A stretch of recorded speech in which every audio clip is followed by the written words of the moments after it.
"Please be safe tonight, hun," my mother said with a kind smile. "I'll try my best, but it won't be easy with these animals," I said in a playful tone. I was going to a party with my friends Peter, Ben, and Jake.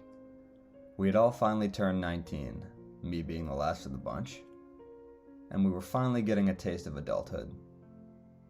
The four of us had been friends since elementary school, and my mother had grown to love all three of my best friends. "We're gonna get Danny so wasted that he won't be remembering this conversation at all, Sarah," Jake said with a devilish grin. Sarah was my mother's name, and Jake had finally gotten comfortable enough with her to reveal his truly wicked yet very entertaining personality. Part of this newfound comfort included calling her Sarah as opposed to Danny's mom. "You guys are awful," my mother said while rolling her eyes but also smiling. The thing was, even though Jake made jokes about getting me into worse and worse situations, he really had my safety at the top of his priorities. He had lived a life that held certain dangers in it, including associating with people who he maybe shouldn't have. With those dangers, and any dangers that could come with getting me blackout drunk, he felt he had a certain responsibility to keep me safe. Jake was the closest thing I had to a big brother, and my mother knew that. Ben and Peter shared a smile, and with that we were off to the party. Peter drove us there, as he was the only one to get his license in a car. We spent the drive listening to loud music while Jake smoked a joint in the back seat with Ben. I sat in the front with Peter and found myself staring out the window, fantasizing about a certain girl from our school. "She's gonna be there, you know," Peter said to me, breaking me out of my thoughts. "Who?" I asked with a counterfeit look of confusion. "I know you were thinking about her, you bastard," Peter said to me with a grin.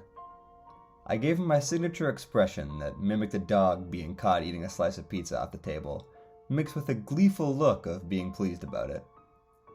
We both burst out laughing, and I admitted that I hoped Claire Thomas would be at that party. "Yeah, I'm gonna get all the girls tonight. I have some sweet dance moves," Ben said from the back of the car, and we all chuckled. The party was being hosted by Ryan Bridges, captain of the football team. This meant that you had to be really lucky to be invited. Fortunately, all four of us had been on the football team with him and got the invite. Ben and I played wide receiver, and Jake played linebacker. Jake didn't have a whole lot of coordination, but he sure knew how to hit. Peter played defensive line due to his giant build. Through all the laughter and jokes, I suddenly had a thought. A thought that melted through to the center of my brain like acid. A thought that seemed to be screaming at me. Good thing we all know how to drive a boat. It seemed so pointless and so odd that I tried my best to forget it. The eerie thing is that it was true. This past semester in our outdoor education class, we had all taken an online course on how to drive a motorboat. With that, we were pulling up to Ryan's house, and the thought slipped away like a shadow in the night. "How are you doing, you absolute mad lads?" Ryan shouted to us from the front of his house. Ryan was rich and good-looking, so naturally he had some arrogance to him. That being said, he was one hell of a comedian, and he had a good heart. Peter fired off a line about how we would be a lot better with some liquor in us, and I took a moment to admire the scenery behind his house. There was a massive forest directly behind his home, and the stars in the sky added to the beauty of the tree line. Once we got inside, I instantly saw Claire in the living room. She looked over at me and smiled before turning back to her friends. I got butterflies in my stomach, and Peter slapped me on the back. "There you go, Tiger," he said with a smile. I made my way towards the living room and stood next to Claire. "Hey, Danny," Claire said as she noticed me. "Hey, Claire. Your hair looks really good, by the way," I responded. Tonight, she had curled her usually straight hair, and my comment was sincere. "Thank you. I have to charm those boys at the ski resort somehow, you know," she replied in a playful tone. She was referring to an inside joke we had in our outdoor education class. We had gone to a local ski resort, and she had face-planted right in front of the instructor. I had followed the act by accidentally knocking him on his ass because I couldn't slow myself down coming down the bunny hill. The class erupted with laughter, but the old man found very little humor in my mistake. Regardless, Claire and I both shared a laugh and began working on our skills down the bunny hill together. She had eventually talked a young ski instructor into giving her the stamp she needed to go to the blue ski hill. I had been teasing her ever since about her charming of the young and nerdy ski instructors. We had spent the next couple of minutes chit-chatting and really hitting it off before I had to go upstairs and use the bathroom. When I came out of the bathroom, I noticed all the music had stopped and the house was pitch black. I figured there must have been a power outage, but the silence that covered the hall was deeply unsettling. "Hey!" I heard the voice of a girl call out from behind me. I turned around to see Claire, standing in the dark with an unnatural smile on her face. "Claire?" I whispered while chills went down my spine. She opened her mouth wide and water began pouring out of her mouth and nose.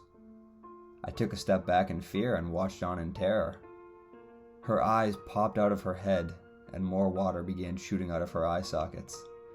I just stood there, paralyzed, as the halls began to fill up with water, faster than I thought was possible. Soon I was up to my neck in water, and something grabbed my shoulder and pulled me deep into it. I let out a gasp as Ben looked at me with some concern. "You okay, dude? I came up to take a piss and you were just standing here." "Yeah, sorry, I guess I just zoned out or something. Where's Claire?" I asked. "Jesus, you horn dog, you saw her 2 minutes ago. She's still downstairs," he responded. I gave a half-hearted attempt to smile, but my heart was racing in my chest. When I got downstairs, Jake gave me a nod, calling me over, and he asked if I wanted to go out back and walk through the woods.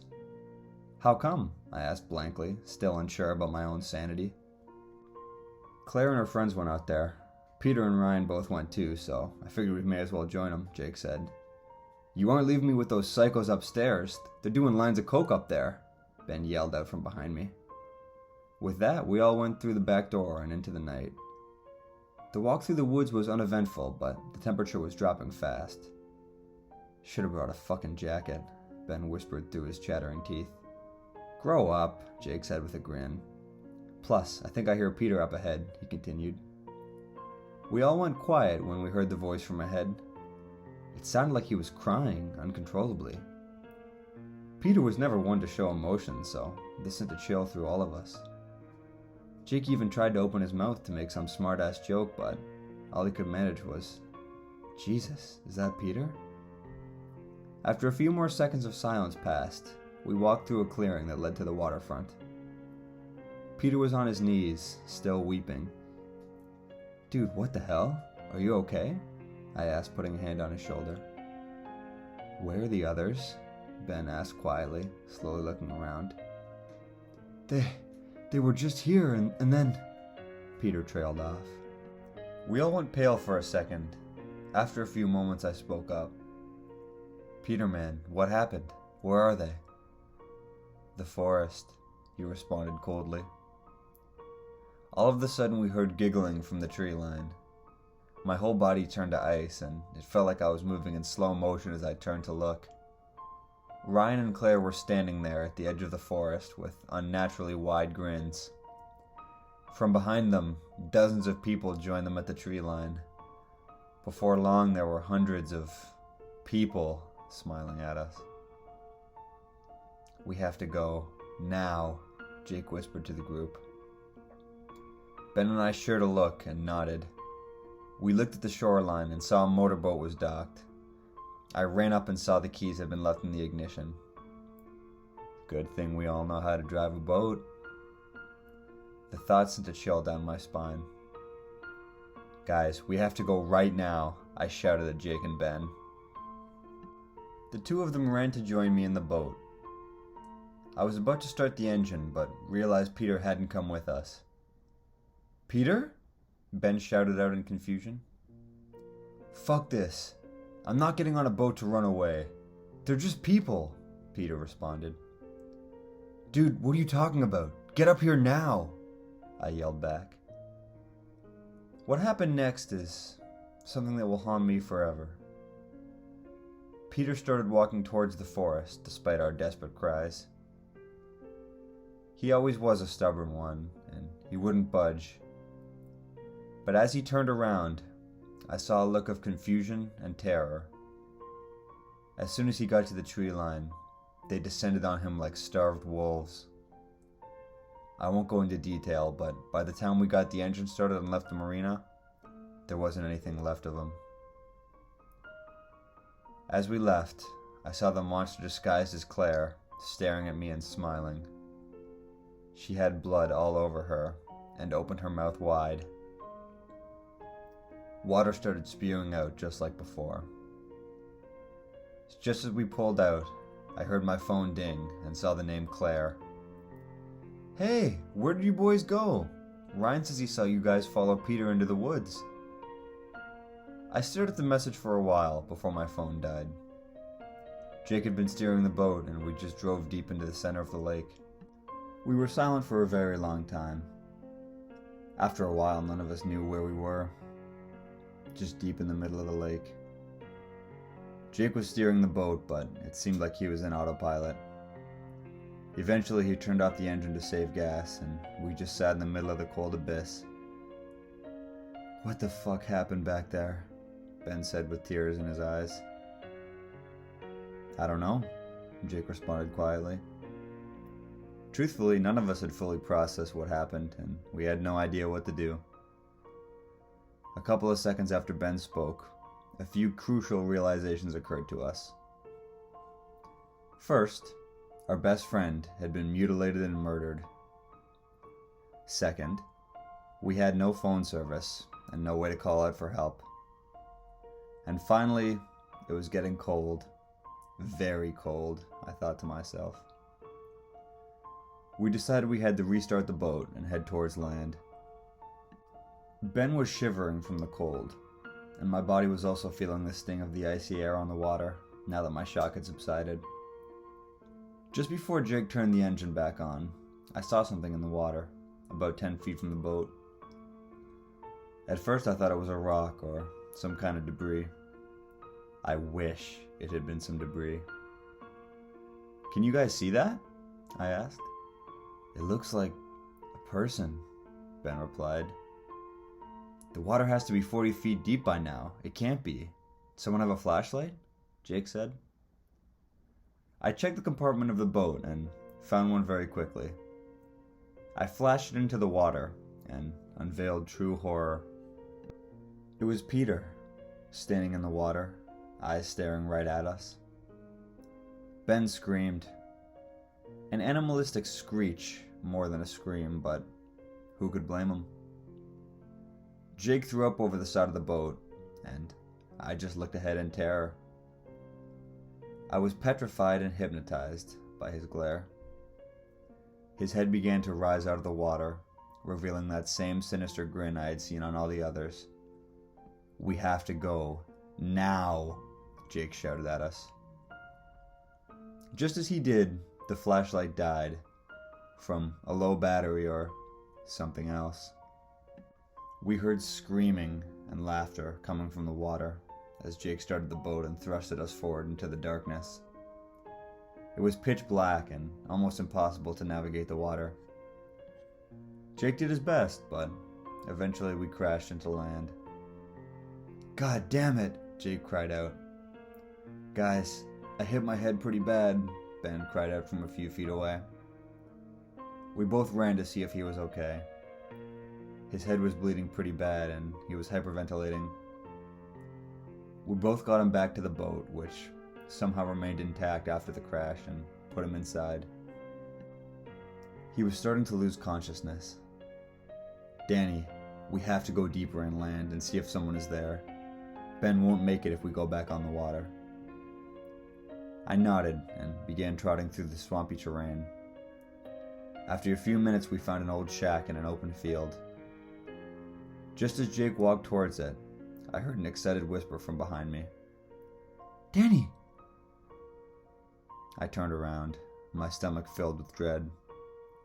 I was face to face with Claire. "Jake!" I screamed out, and he spun around. Within seconds, we were surrounded by those monsters. The one who disguised itself as Claire grabbed my arm, but Jake ran up and tackled her to the ground. "Danny, run!" he cried out. Time started slowing down, and I looked at Jake for what felt like minutes. He was getting pounced on by those creatures, he had sacrificed his life for me. I sprinted back towards the boat and ran till I got there. Once I did, I turned the key, praying the engine would still work. It did. My lucky day, I thought sarcastically. I drove us back into the water and hoped I could get to a hospital before my last friend was stolen from me. However, Jake's original assessment remained true and rang through my head. Ben won't make it if we go back on the water. After a while, the boat ran out of gas, and we were stranded in that aquatic hell. Eventually, Ben died in my arms. I had just learned how to check someone's pulse from our outdoor education class. I just sat there crying for a long time. I checked the compartment of the boat once again and found a pen, notebook, and empty bottle with a lid. Convenient, the sarcasm returned. If you're reading this, I've been writing down our story as best I can, with frozen hands and an old pen. Hypothermia will kill me soon, if I'm lucky. And if not, I tried my best.